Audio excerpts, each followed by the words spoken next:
Hello, everybody, and welcome into another draft video here at the Hockey Writers. I'm your host, Matthew Zator, and as always, joined in by Dayton, Reimer, and Peter Baracchini. This is a special episode of Prospect Corner, I guess. We're going to be doing our Superlatives video, which goes through, all those different best of type things, categories, most likely to succeed, most likely to blank. We're going to go through all this fun things. Usually Logan puts out an article on this. I don't know if he's going to do this year, but there is a video. So make sure to check in anything that does come out on the website, but we're going to be doing this here. Dayton, I'll start with you with the first category, and that's best skater. And who is your pick for the best skater in this draft class? Thought about putting Matthew Zator, who is a fantastic skater, but he does not have the speed of Cullen Potter.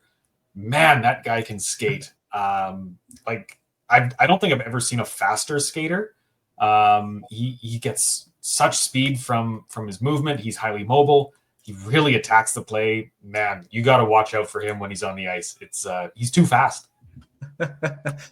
Yeah, I mean, speed kills, as we all know, in the NHL with probably the best player in the world, Connor McDavid. We all know what he can do.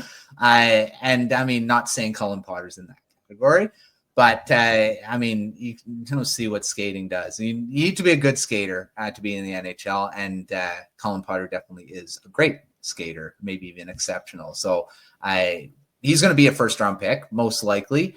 Probably towards the end of the first round, but whoever's picking him is going to get a really great skater for sure. All right, Peter, up next, best shot. Who is your pick for the best shot?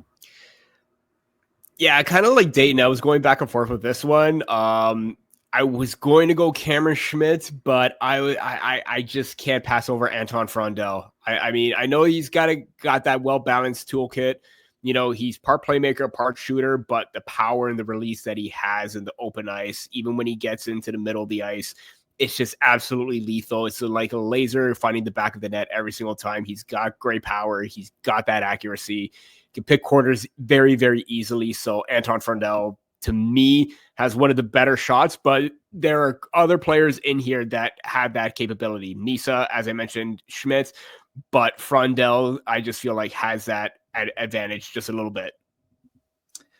He does have a great shot. I mean, and it's probably, there's even talk he could be most likely a top 5 pick in the draft here. So could be a guy, and one of his attributes is that shot. And of course, his two-way game, which we've talked about. So definitely a great candidate for best shot for this draft. All right, Dayton, up next is the best hockey IQ / hockey sense. There's a lot of candidates for this one, but who is your best?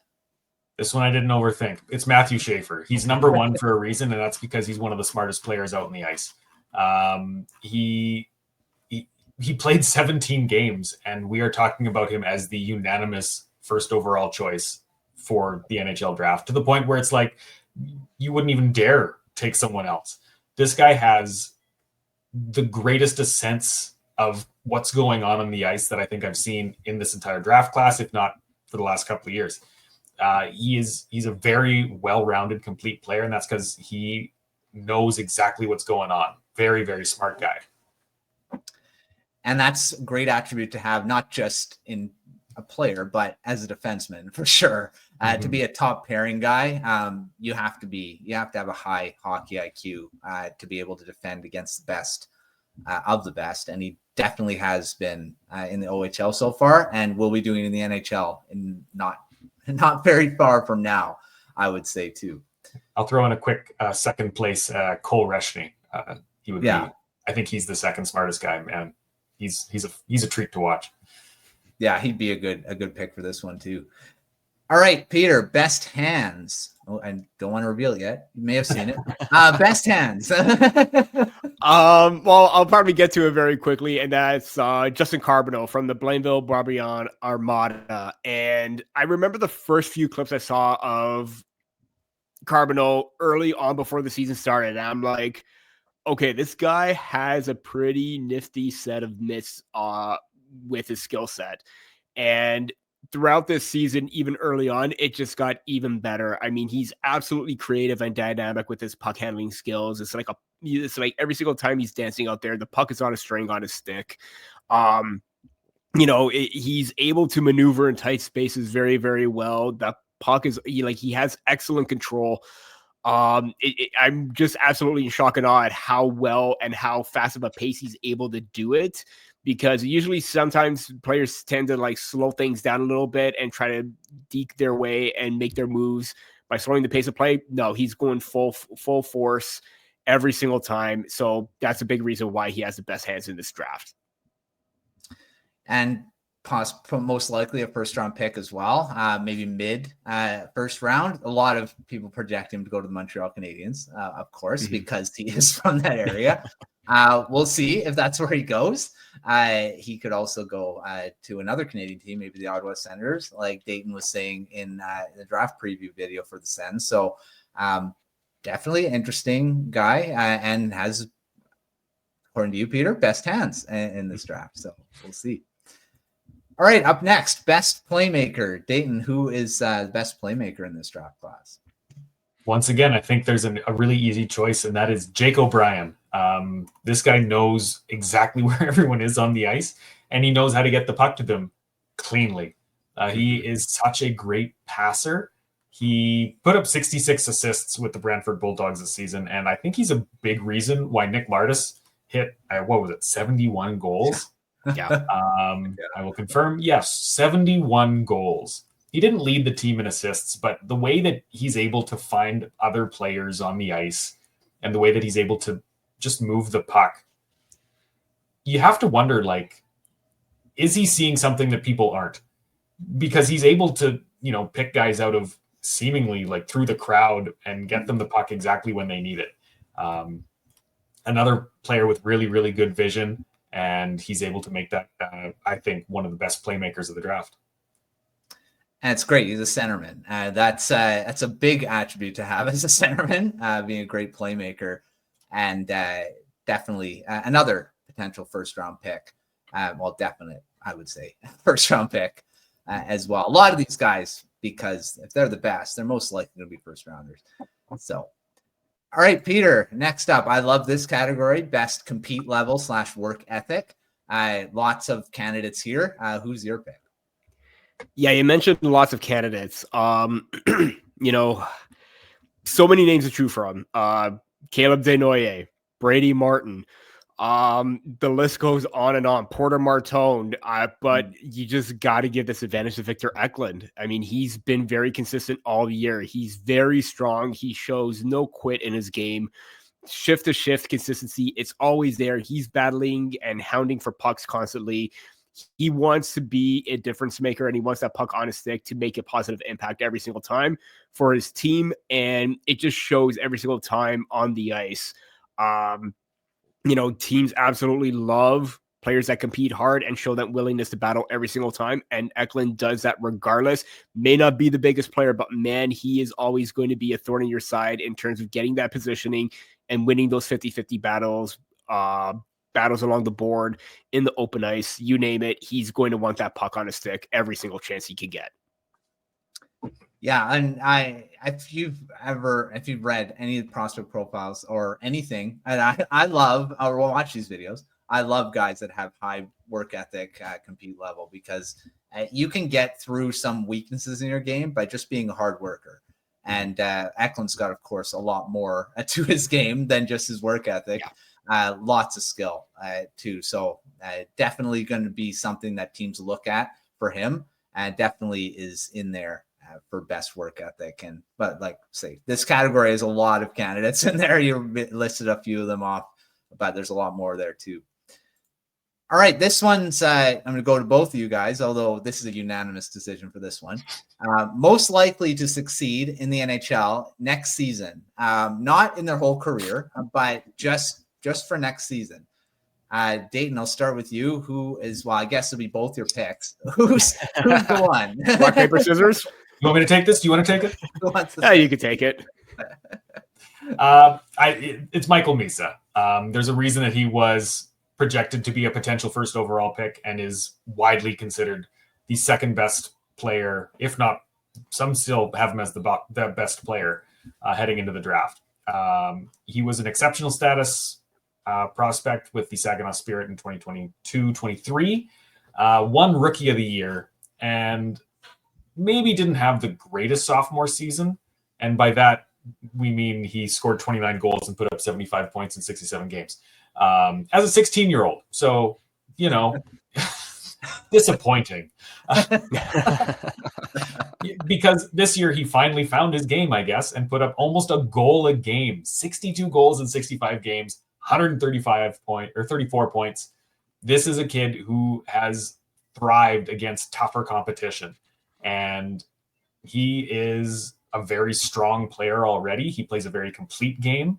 I think in his draft profile, there was no weaknesses listed other than stronger, maybe, because there isn't. He's a leader on the team. He's an amazing skater. He's got an incredible shot. You don't have an incredible shot if you don't score 62 goals. And 6'1", 183. That's NHL size. This guy could jump into the NHL next season and have a great year. Mm-hmm. I know he walked away with a few awards as well. Peter, you covered just a few. Yeah. Yeah. So, walked away with the top score award at the CHL Awards. And I do have a piece coming out on Misa, and a big reason why he felt like this season was a little bit different compared to previous ones. So be on the lookout for that big reason from Misa himself. But I do agree in the sense that out of all the players this year, it seems like even going into this season or halfway through, it kind of feels like he was the most NHL ready prospect, if you want to call it. Now, that could be the first one to get there, get that opportunity, what have you. Is he probably going to stay in the NHL next year? Probably not. But could he get that, 9-game tryout where could he get the 4 or 5 games, get that sense, get that feel before getting sent down? Absolutely. But if he's playing very well and if he makes that seamless transition to the next level, because we already have the size, I think, on his draft profile, not a whole lot of weaknesses. I think the thing is probably not necessarily a weakness, but something to get ready for is to get ready for that next level, because it could come sooner rather than later. And he needs to make that transition very quickly. But I feel like with his mindset, the IQ, the sense, the skill set, he definitely could make that jump sooner rather than later. It could be next season. Who knows? I don't feel like any draft prospect may be there in the NHL next season, but I feel like he has the best chance. 100%. I wrote his draft profile. I had a hard time. I'm like, weaknesses? Which one? What do I do? Strength, maybe. He's get stronger. But yeah, he's a guy that's he has a lot of skill, lots of upside, and potentially is going to be a San Jose Shark. So they get another great guy to go with Macklin Celebrini. I had an interesting conversation with Mike Fink, who covers the Islanders for Hockey Writers here, and among many other things. He's a prolific writer, but he was asking me about, is there a red flag that the Islanders should be aware of to avoid drafting Michael Misa? And I'm like, no. None. There's nothing. There is not a weakness to his game.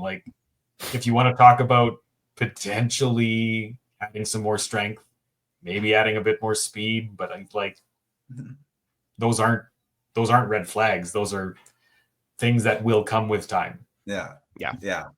So, I mean, is there potentially, could he go first overall? Maybe. But it sounds like it's going to be Matthew Zator. Mm-hmm. And I mean, it could be I don't think the Sharks are going to pass up on drafting Misa. So he's going to go first or second overall, and could be in the NHL at some point. I've said this time and time again, the Islanders could use either or Schaefer or Misa. No matter who they pick, they're getting probably the best player in the draft regardless. Yeah, 100%. Okay, now these ones are all, sometimes we have 2 different ones for this one now. Most likely to rise on draft day. And who do I have first? My gosh. I lost where it is. Rise, Peter. I can't remember who was first. Peter, who do you got as the most likely to rise? And it's a big reason for this because of his second half and his play at the U18s, and that's Sasha Boumediene from Boston University. It kind of like that's he looked really great in the USHL last year, made that transition to NCAA this season. Kind of a slow start, didn't know where he was going to go. The consistency wasn't there, but then it kind of picked up in the second half, and he really popped off at the U18 championship with 13 assists, 14 points in 7 games. Absolutely phenomenal for Sweden on the back end. Now, you shouldn't put too much stock into one tournament, but there is reason to suggest that he could rise up because he was finding his game a little bit more. There was a little bit more confidence, a little bit more speed to his game. He was showing great poise in transition, moving the puck up, which is a big strength to his game. So in a draft where you don't have a whole lot of puck-moving offensive-minded defensemen, Boumediene is definitely one of them, and he could be selected within the first 20 to 25 is where I would probably rank him in that range because of the impact that he possibly could have. And again, you're probably looking for right shots. Not a whole lot this time around, but he is very, very effective on that back end, and you could probably see a bigger improvement in his game next season if he chooses to go back to the NCAA. Yeah, he was really good in the NCAA, paired with Tom Villander a lot of the time. So that's it's pretty high in the lineup too. And he's he will be if he does return to the NCAA, he will be taking over pretty much a top because Villander will be turning pro. So we'll see where he goes. He's gonna have a lot more of a role, I think, next season too. All right, Dayton, I like this pick. So who is your most likely to rise on draft day? My most likely to rise is a guy that I have been talking about all year. It's Braden Coots. He is my favorite prospect of the draft. I've said that before. I've never seen a player work harder. Maybe you could argue that Victor Eklund is a harder worker. I'm fine with that. He's fantastic. Coots is a close second for me. This is a guy who has a fire in him. And, he was playing on a weaker Seattle Thunderbirds team, didn't put up a crazy amount of points, still was a point per game player, roughly. And that was enough for Canada to take him to the under 18s and name him captain, where he led the team in points to a gold medal. That's a thing that NHL teams are going to take into heavy consideration. And we've seen recency bias play out in other NHL drafts. I'm almost certain that it'll do it again this year. I could see him slipping into the lottery picks. This is a guy who is easy to love, and I'm super excited to wherever he goes. He's the best. Unfortunately, I don't think he's dropping to the Senators. I know that sucks. But some team is going to get a great player. He has earned his high selection. Yeah, and if the Canucks keep their pick, which is not a guarantee, I hope that if he's still available, that they grab this guy because I'll love him too. I do love him. So say if you've read some of the target profiles I did for him. All right, the other side of it, most likely to fall on draft day. And Dayton, I'll stay with you for this one. It breaks my heart to say this player, but Carter Bear is going to fall on draft day. I was optimistic that, he played his full season. He had 40 goals. He looked good. And then he had that Achilles tear right near the end of the season. Oh, players recover from Achilles tears all the time, right? Yeah. Actually, no. Achilles tears are nasty injuries, and you don't come back the same player often.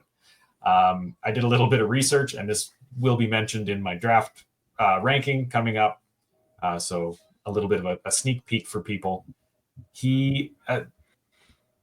Some players who sustained Achilles lacerations were Max Pacioretty, who has never been the same since. Anthony Duclair, who has never been the same since. And then there was, I think, one other. Maybe. Anyways, Peyton Krebs, who also had an Achilles injury right before his draft. He slipped in the draft and has never been the same since. He's still struggling to make that NHL spot after being projected to be a potential top 10 pick. The only guy that I could find who bounced back better than ever was Erik Karlsson, who is arguably a freak of nature. And that's not the rule. That's an exception. Yeah. So I'm still hoping that Carter Bear proves to be an exception. He's a very, very hard worker, just like Braden Coots. Very good offensive player, very solid defensive player. A big reason why the Everett Silvertips were so hard to play against, and a big reason why they were so not hard to play against in the playoffs. I believe they fell in the second round, maybe third round, but they didn't have that punch. They needed Carter Bear, and I think that's a big reason he's going to fall. Unfortunately, I think he will be still a first round pick. But yes, lower than where he probably should be going. So. Latter half for sure for a top 10 talent. For sure. So he could potentially be a steal as well. I mean, if this injury doesn't stick with him. All right, Peter, who's your pick for falling in the draft? I hate to break your heart even more, Dayton, but this kind of plays off with Mark Shag, where he wrote his do not draft list, and it's do not draft Roger McQueen in the top 10, which I feel like Roger McQueen is going to fall, and mainly because of the fact that his injury was kind of very serious. I mean, he missed majority of the season, and again, I made this. I kind of drew the similarities before Mark came out with his post. You know, Caden Lindstrom's injury last year was kind of viewed as a non-issue, but then again, he missed the majority of this season, and then he came back in the playoffs, and he still wasn't the same. McQueen had his moments, but still looked a little bit off since he returned from his injury.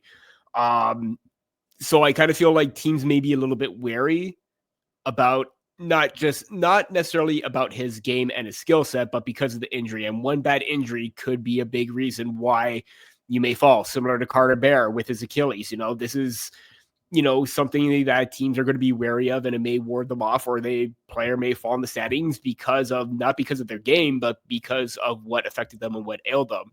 And there is the potential that McQueen could come back next year, and he's going to be an absolute force and dominant factor, because early on in the season, he was absolutely showing that he was a top 5 pick easily.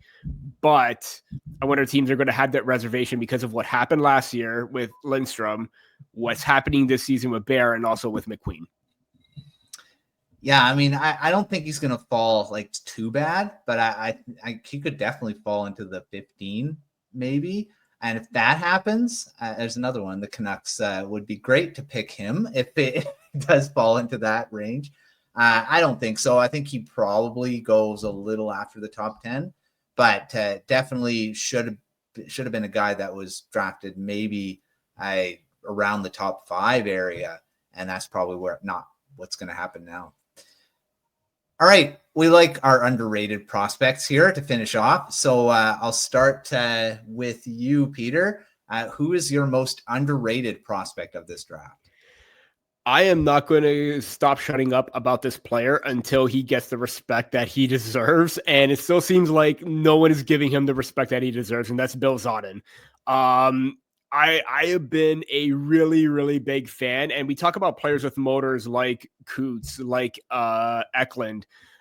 He's also a player that shows no quit and has that drive and a motor that just doesn't quit. And he also just recently got traded to the Blainville-Barbillon Armada, as we mentioned with Justin Carbonneau. So I am absolutely thrilled to see what those two can do offensively together on the same team. But I just love the offensive skill set that he brings. He has a good shot from the point. He's able to drive hard to the middle. He controls play. He's very elusive, not necessarily elusive, but he's very quick in transition. This is a guy that I absolutely love. He has the skill set to make a difference. He's got the NHL size. He's got the awareness offensively. Maybe defensively, he could be a little bit more consistent, but he shows great efforts on both sides of the puck. And I feel like, he's underrated in the sense that still not a whole lot of people are talking about him, and they really should. Yeah, I know you've talked about him quite a few times. So definitely where he goes in the draft as well. Can you guess that All he's right, one of my Dayton. favorite players? Yeah, well, and we always have them. We always have. You'll probably pick one from each draft of how much we talk about him on these shows. But yeah, he's a great prospect. So maybe underrated. Yeah, he is definitely underrated. But yeah. All right, Dayton, who do you got? I didn't think I was going to talk about this player today, but in the last few rankings I've looked at, he's been in the 20s. This is blasphemy. There's no reason why you should be drafting Lyndon Lakovic past 20th overall. Are you kidding me? This is one of the smartest players in the draft. He is he's an orchestrator. He moves the puck really well on a team that could not score to save their lives. He was the big force that put the puck in the net for the Moose Jaw Warriors. They lost everybody from their championship team and plummeted to, I think, second or first last in the WHL. They were abysmal. Lakovic held them together. He uses his frame really well. Sure, he's not throwing bone-shattering hits like Kayshawn Aitchison. He doesn't have to. He's smarter than you. So he's going to move the puck around you and find a better way to do it where he doesn't hurt anybody, including himself. And people are talking about how he takes games off and how he isn't a power forward. Yeah, he's not a power forward. He is a playmaker. He's a finesse player. He's charging the net. He's got a crazy shot. He's got great passing mechanics. This is a top 15 player to me. And if you are getting him 25th overall, run to the draft podium and grab him because he's going to be your star prospect. This guy shouldn't be underrated, and yet somehow he is. I will not stand for any disrespect to Lakovic's name. Make you feel better. He's still 11 on my board. Same with mine. Yeah. There we go. Not underrated. I moved below Aitchison, but yeah, very, very high. That's where he should be. Right. Not underrated on Prospect Corner, but underrated elsewhere. So yeah, definitely a guy to keep an eye on. All right. That's our superlatives for this year's draft. Thanks for joining us. Thanks for checking out all of our stuff at thehogwarts.com, all of the draft coverage, all of our videos, prospect profiles, all that fun stuff. And up until the draft day where we've got all of our other stuff that comes out during the draft. So make sure you're checking everything out. But until our next video, we'll see you next time.